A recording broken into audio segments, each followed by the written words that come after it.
Yang pertama, menentukan persamaan momen. Intinya sederhana sekali, kita tinggal mengkalikan gaya dikalikan jarak, gaya kali jarak, seperti itu ya. Baik, dimana di sini aku mau memotong struktur yang jadi dua ya. Ketika kita membuat persamaan momen, kita belah struktur kita jadi dua, kita boleh lihat kiri, boleh lihat kanan. Tapi karena ini adalah struktur yang simetris, tentunya kiri sama kanan ya akan sama aja.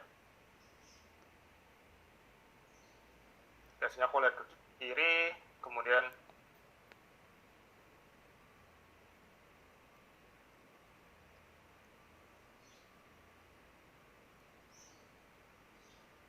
seluruh gaya-gayanya kita kalikan terhadap titik yang kita tinjau. Titik yang kita tinjau ada di sisi kanan ini ya. Kita cari momennya berapa. Dimana jaraknya adalah berupa nilai X. Jadi kalau di statika mungkin langsung ditentukan berapa meter, berapa senti, tapi di sini kita berupa suatu variabel X.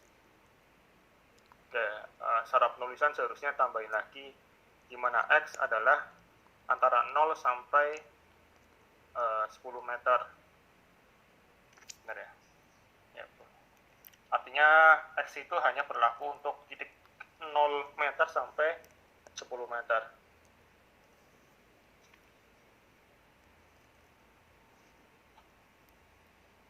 Ya, sehingga konsep momen adalah tinggal gaya kali jarak, kita ketemu gaya 20, jaraknya adalah X, kemudian gaya 4 kN per meter ini kita bikin resultannya, sehingga resultannya adalah gaya sebesar 4X, jaraknya sendiri adalah 4X dikalikan setengah X. Dan sini kebayang ya, karena ini jarak resultan menuju ke titik yang ditinjau. Mana mouse-nya? Oke, jarak resultan menuju titik yang ditinjau adalah setengah X. Kemudian untuk menentukan positif min sama negatifnya, aku lupa deh, untuk kelas ini udah jelasin belum ya?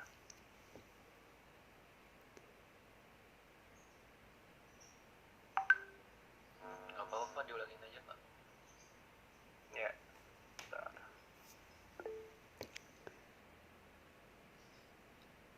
Jadi ini untuk menentukan positif negatif ini berbeda dengan yang saat kalian menghitung reaksi peletakan. Kalau reaksi peletakan sangat sederhana, momen yang searah jarum jam. Yang mana sih? Kalau di statika kan searah jarum jam itu positif, berlawanan itu negatif. Bahkan kalau kalian balik pun juga nggak masalah, yang positif yang berlawanan, yang negatif yang searah jarum jam juga nggak masalah.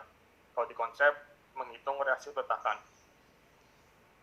Tapi untuk yang konsep gaya dalam momen itu sudah saklek ya, positif negatifnya udah nggak bisa dibolak-balik karena itu sudah merupakan persetujuan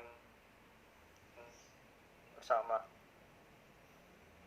Dan untuk menentukan gaya dalam momen positif atau negatif itu konsepnya lebih kompleks sebenarnya. Jadi ketika balok itu terkena momen pastinya dia akan melengkung ya.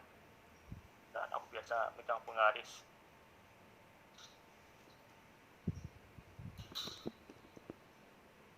Mana kali dia? Jadi ketika balok terkena momen, dia pasti akan melengkung. Dimana lengkungannya itu pasti kalau nggak melengkung ke arah atas atau melengkung ke arah bawah. Ini lihat di muka aku ya. Jadi bisa melengkung ke atas atau melengkung ke bawah. Pasti di antara dua itu kan. Ke samping juga bisa sih, cuma nanti caranya di sumbu yang berbeda, di analisa yang berbeda lagi. Oke, sehingga kita akan mendeskripsikan yang ke bawah atau yang berbentuk seperti senyum itu adalah momen yang negatif positif.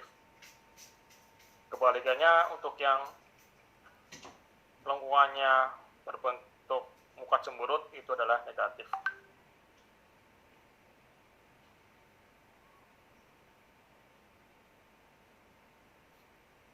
Kan keduanya ini kalau misalnya terjadi bersamaan bisa dalam satu balok. Jadi kalau dalam satu balok ada lelutan, sehingga kita harus mendeskripsikan mana yang positif, mana yang negatif, supaya ketika terjadi persamaan itu bisa saling mengurangi.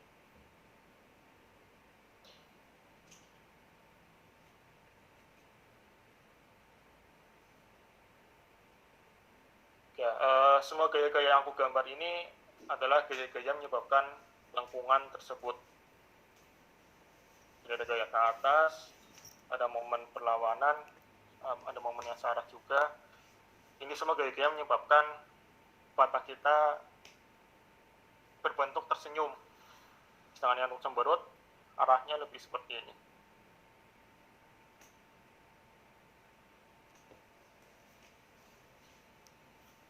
Jadi kalian bayangkan, katakanlah penggaris ini ya, atau balok yang ada di sini, kita tahan bagian tengah-tengahnya, kemudian kita berikan gaya ke atas, sisi kiri sama sisi kanan.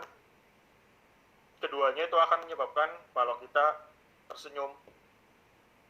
Dan kalau kita berikan gaya ke bawah, maka otomatis dia akan memberikan bentuk balok kita yang bentuk cemberut seperti itu. Itu juga dengan momen, kalau kita tahan tengah-tengahnya, kita berikan putaran arah jarum jam di kiri, itu membuat tersenyum.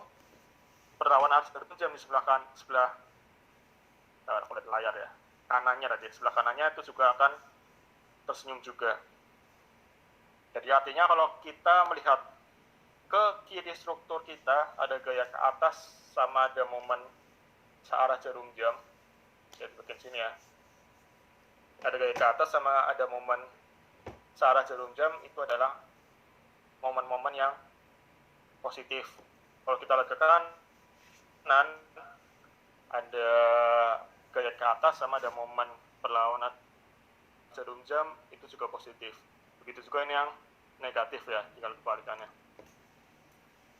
Dan ketika kita menghitung gaya dalam momen, itu kan kita juga menggunakan konsep yang sama. Kita membelah struktur kita jadi dua. Kita boleh lihat kiri, boleh lihat kanan. Sehingga kalau lihat ke kiri, ada momen searah jarum jam, itu artinya momen positif. Tapi kalau lihat ke kanan, ada momen searah jarum jam, itu artinya momen yang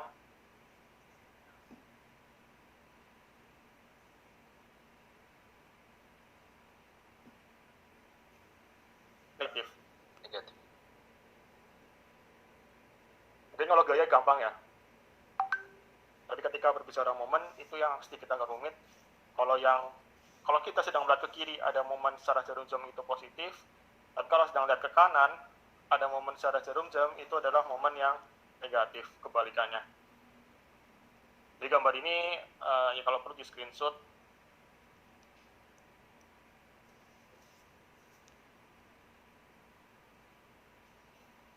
Tapi yang lebih penting ya dipahami, dibayangkan.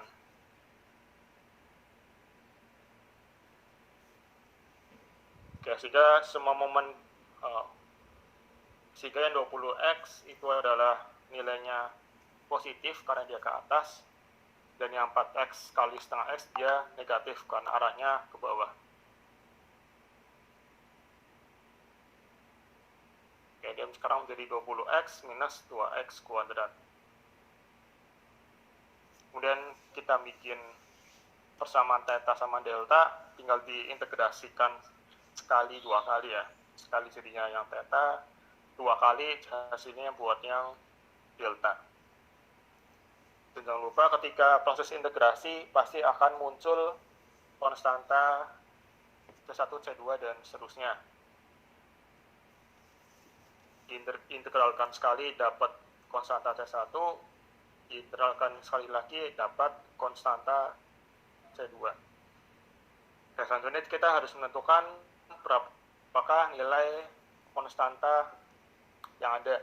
Jadi nanti bisa ada 2, 4, atau 6 ya total nilai C-nya, tergantung nanti soalnya seberapa kompleks.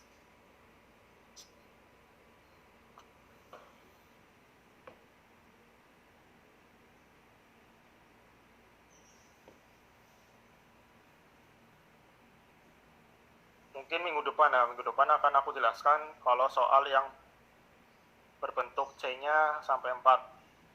Dan untuk ujian ya mungkin akan 4 nilai C-nya. Karena kalau cuman 2 gini ya terlalu cepat sih, terlalu singkat.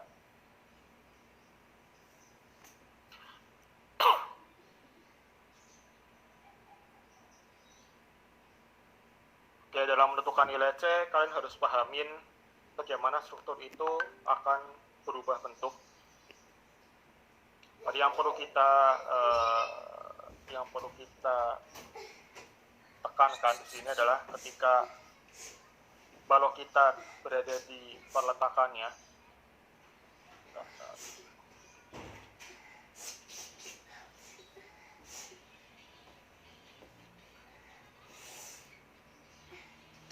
jadi misalkan balok kita tepat pada perletakannya, baik itu jepit, sendi maupun yang roll.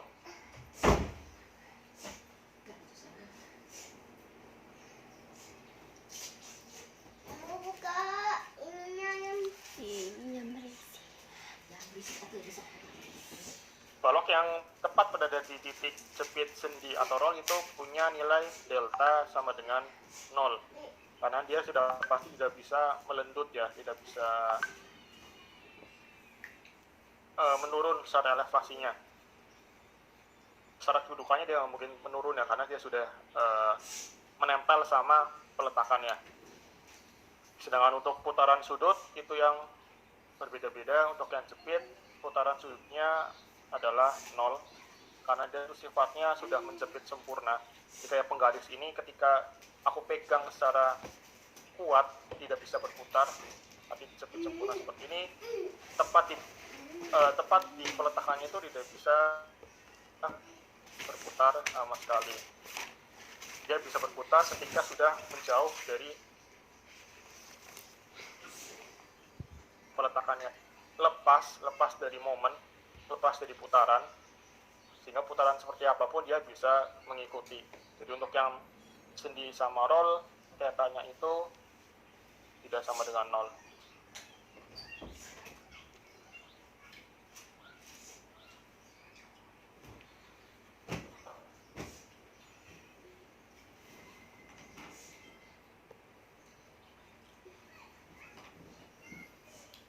Jadi dalam soal ini kita strukturnya adalah sendi roll ya.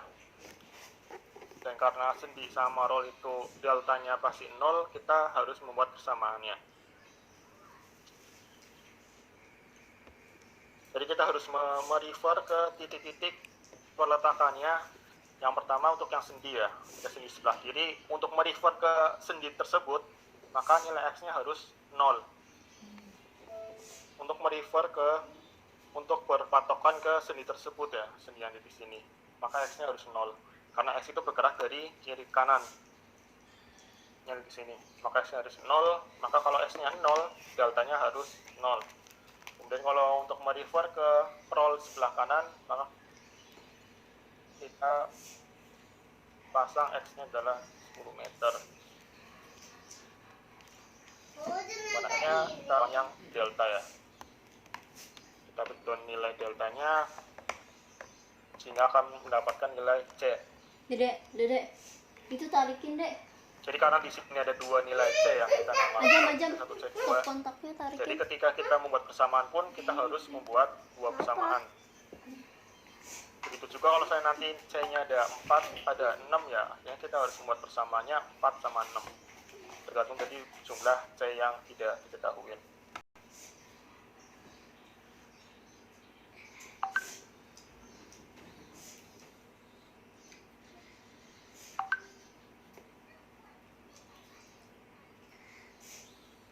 Sehingga ketika C-nya udah dapat nilainya, kita bisa membuat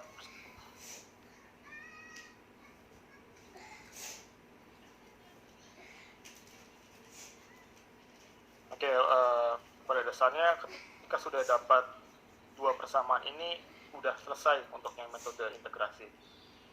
Tinggal kita lanjut ke pertanyaan-pertanyaan yang ditanya. Ya, pertanyaan pertama, putaran sudut pada titik B.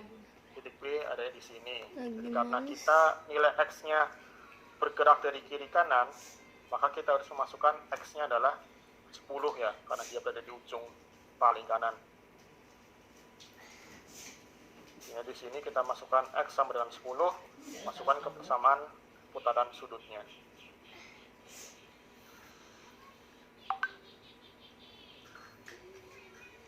Begitu juga dengan yang lanjutan, ditanya adalah 3 meter kirinya B. 3 meter kirinya B, kita lihat di struktur kita ada di sekitar sini. Maka untuk nilai X kita masukkan 7 meter ya, karena selalu dihitung dari sebelah kiri. Kita masukkan X-nya 7, masukin persamaan, hasilnya sekian. Untuk lanjutan, kalau misalnya positif itu artinya lanjutannya ke atas, kalau negatif artinya lanjutannya ke bawah. Nah, di sini logik ya, ketika kita menghitung lenutan di area sini ya pastinya akan melenut ke bawah makin ke atas ya, karena gayanya itu dari atas. Logik ya, kalau misalnya ternyata kalian menghitung-hitung hasilnya positif ya artinya ada yang salah. Untuk putaran sudut ini akan ada sedikit kebalikan, jadi enggak selamanya positif itu adalah yang berlawanan jarum jam. Jadi kita tergantung dari kita sedang melihat ke struktur yang mana. Kalau kita lihat struktur yang kiri, karena kita sedang melihat struktur yang kiri ya, kita belah, kita melihat struktur yang kiri, maka ketika hasilnya positif itu artinya berlawanan jarum jam. Untuk yang hasilnya, kalau saya kita ke kanan hasilnya positif berarti yang berlawanan jarum jam. Itu udah aku bikin nanti di file yang berikutnya.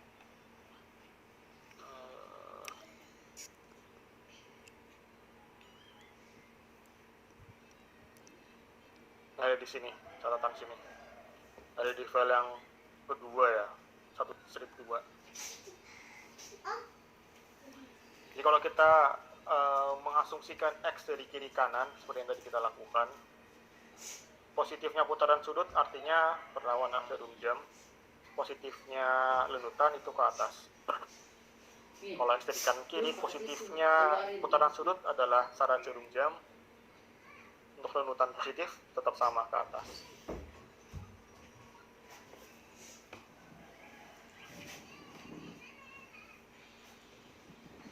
Paham nggak di sini? Ada pertanyaan nggak? Masalah petunjuk arah.